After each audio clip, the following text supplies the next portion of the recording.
ధనం కానివ్వండి, ఏదైనా వస్తువు కానివ్వండి, మంచివారికి మంచి పనులకు ఉపయోగపడాలి. అప్పుడే ఆ ధనం ఆ వస్తువు సార్థకమవుతాయి. లోకంలో ధనానికి కొదువు లేదు, ఆయా వస్తువులకు కొరత లేదు. అయితే అవి ఉన్న చోటును బట్టి వాటి యోగ్యత కనవస్తుంది. ధనం ఉండగానే సరికాదు, వస్తువు ఉండగానే సరికాదు. అవి ఎవరికో ఎందుకో ఉపయోగపడనువచ్చు. అందువల్ల అవి చరితార్థాలు కావు.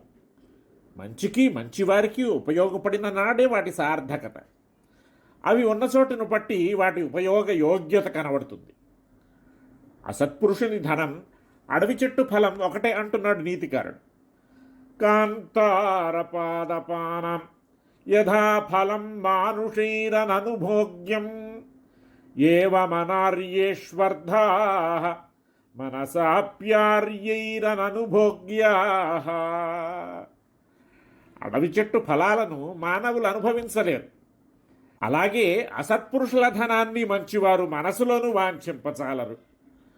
అడవుల్లో రకరకాల చెట్లు పుట్టి పెరుగుతూ ఉంటాయి. వాటి పెరకు బాగుంటుంది, వాటి పుష్ప ఫలాలు బాగానే ఉంటాయి. అయితే ఆ పూలు పాటలాలు కానీ, పారిజాతాలు కానీ, మల్లెలు కానీ, మొల్లలు కానీ, పొగడలు కానీ, పున్నాగలు కానీ, కరవీరాలు కానీ, కర్ణికారాలు కానీ అట్లా చెట్టునే వాడి ఎండి రేఖలు రాలి నేలపాలవుతాయి. స్త్రీల సిగపువ్వులుగా నిలవవు, శ్రీవల్లభుని శ్రీచరణాల దివ్యస్పర్శకు నోచుకోవు. అట్లానే పండ్లును రసాలూరు రసాలాలు కానీ, తేనెబొట్లురారు పనసలు కానీ, పగడాల గుత్తుల్లాంటి దానిమ్మలు కానీ, ఆకుపచ్చటి ఆచ్ఛాదనాన్ని చీల్చుకొని వెలికి వస్తున్న వెన్నముద్దల్లాంటి అరముగ్గి చెట్టునే పగిలిన సీతాఫలాలు కానీ, చిలకలో పిచ్చుకలో కాకులో గద్దలో తినాల్సిందే, మిగిలినవి నేలపాలు కావాల్సిందే. కానీ ఆకొన్న వారికి అక్కరకు రావు, ఆశించిన వారికి అందుబాటులోకి రావు. చెట్టు ఏపుగా పెరగచ్చు, పండ్లు నిండుగాను ఉండవచ్చు, కనువిందుగాను ఉండవచ్చు, రసవంతం కావచ్చు, రుచిమంతము కావచ్చు. కానీ ఆ చెట్టు ఉన్నది అడవిలో. దారి అంతా ముళ్ళు రాళ్ళు డొంకలు ఎగుడు దిగుడులును. ఎంతో లోతుల్లో ఉండొచ్చు ఆ చెట్టు, మహోన్నతమైన శైల శిఖరాగ్రాన ఉండొచ్చు. దారి తెన్ను లేని చొరరాని చోటు కావచ్చు నది. దానికి తోడు విషసర్పాలు క్రూరమృగాలు నిరంతరం సంచరించే అడివాయనది. కాదు కూడదని బరి తెగించి బయలుదేరితే బట్టలు చీలికలు పీలికలై ఒళ్ళంతా ముళ్ళు గీరుకుపోయి నెత్తురులోడుతూ అరకాళ్ళు పుళ్ళు పడిపోయి చచ్చి చెడి దాపులకు పోయి చావు తప్పి కన్నులొట్టపోయినట్టు సోలిపడిపోవటమో, ఈ లోపల ఏ కాకో గద్దో ఆ పండును కాస్త తన్నుకుపోవటమో చేస్తే ఏమనుభవిస్తాడు మనిషి? అమృత ఫలమే, మధుర ఫలమే, రసఫలమే, అబురపు ఫలమే, అన్నీ నిజమే. కానీ అది ఉన్న చోటు దుర్గమం. నువ్వు కాలిడరానిది.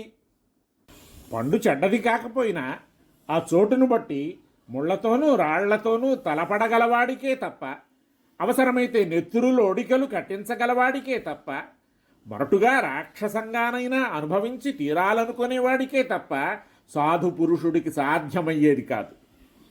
అట్లాగే అనార్యుల ధనం. లౌకికంగా ధనం ఎక్కడున్నా దాని విలువ ఒక్కటే. కానీ ధర్మదృష్టితో చూసినప్పుడు తేడాలు తప్పక కనవస్తాయి. ద్రవ్యం ధర్మార్జితమైనప్పుడే పవిత్రంగా ఉంటుంది, సర్వార్హంగా ఉంటుంది. అధర్మార్జిత ద్రవ్యం పవిత్ర కార్యాలకు పనికిరాదు. అసత్పురుషధనం రెండు విధాల చెడ్డది.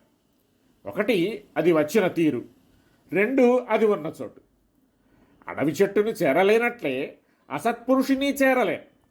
వాడి మనస్సు నిర్మలం కాదు, ఉదారము కాదు. వాడి చుట్టూ చేరిన వారు మంచివారిని దరి చేరనియ్యరు, అడవి చెట్టును ముళ్ళు రాళ్ళు చేరనివ్వనట్టు. అంచేత ఆ ద్రవ్యాన్ని గురించి ఆర్యపురుషుడు తలపను కూడా లేడు, ఇక దాన్ని పొందటం కూడానా?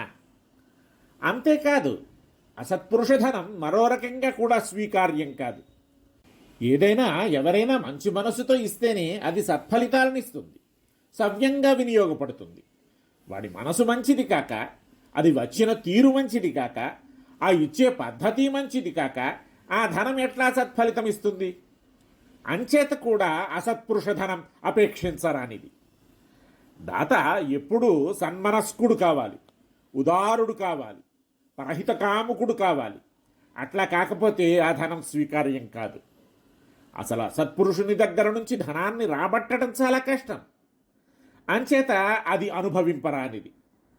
ఒకవేళ ఏదో కింద మీద పడి ఎలాగో వాడి దగ్గర నుంచి రాబడదామన్నా ఆ పని వాడిలాంటి వాళ్లే చెయ్యాలి తప్ప సాధు పురుషులకు అది సాధ్యమయ్యేది కాదు. ఆర్యుడన్నవాడు ఆ తప్పుడు తోవల పోగలడా? అట్లా పోయేవాడు ఆర్యుడవుతాడా?